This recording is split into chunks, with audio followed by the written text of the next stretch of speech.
trouble. The silence lengthened and deepened.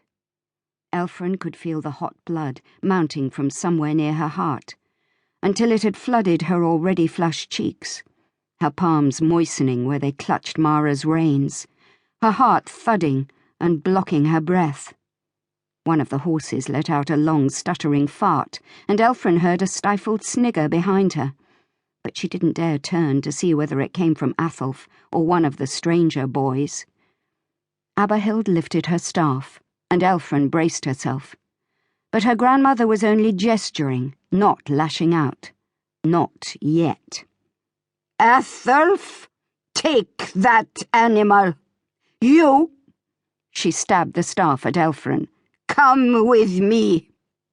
She turned and began stumping her way up the field in the direction of the Donmouth tents, whose bright roof poles and finials were visible above the hedge, never once turning to see whether her orders were being obeyed. Elfrin thrust Mara's reins blindly at Athelf. You knew. You saw her coming. Her breath stuck in her throat. You could have said. Her cousin just smirked. She turned, hot and wet-eyed with anger and humiliation, and hurried after Aberhild. Her grandmother began speaking, as soon as Elfrin fell into step, marking each word with a vicious stab at the turf. You are 15 years old. She stopped and turned, the sunlight flickering on the gold crosses embroidered on the border of her veil. The Gallic accent that still buzzed around the edges of her grandmother's voice, even after fully 50 years in Northumbria, was stronger than ever when Aberhild was angry. Is this sin, or just stupidity?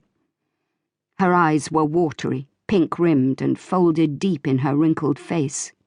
But Elfrin knew she missed nothing. I thought you were going to show the world your bare arse. Elfrin clapped her hands defensively to her buttocks. You did not.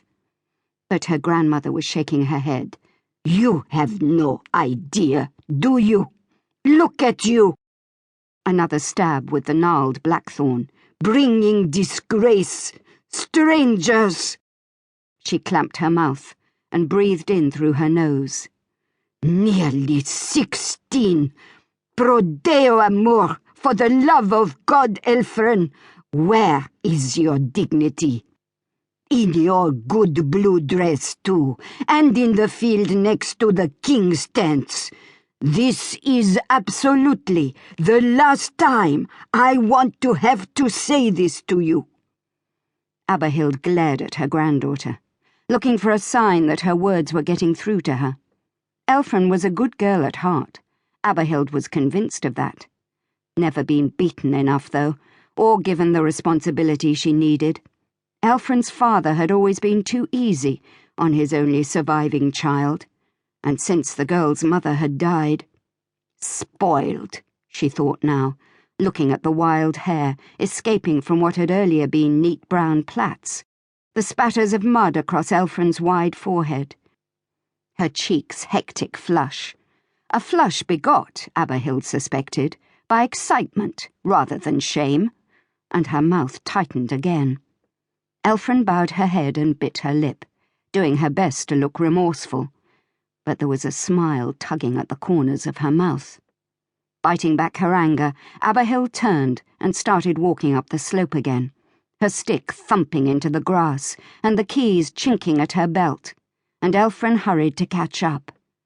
She knew fine well her grandmother would want to see compunction and penitence before any reconciliation or absolution could be offered, and she did feel a scruple of genuine shame. But more, much more, she was angry with Athelf for not giving her some warning. It would have been so easy. A wink, a jerk of the head. She dug her nails into her palms. She would get him later. Aberhild never talked about Athelf's dignity. What was that? Did you say something, girl?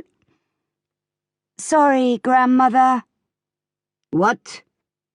Louder this time. Sorry.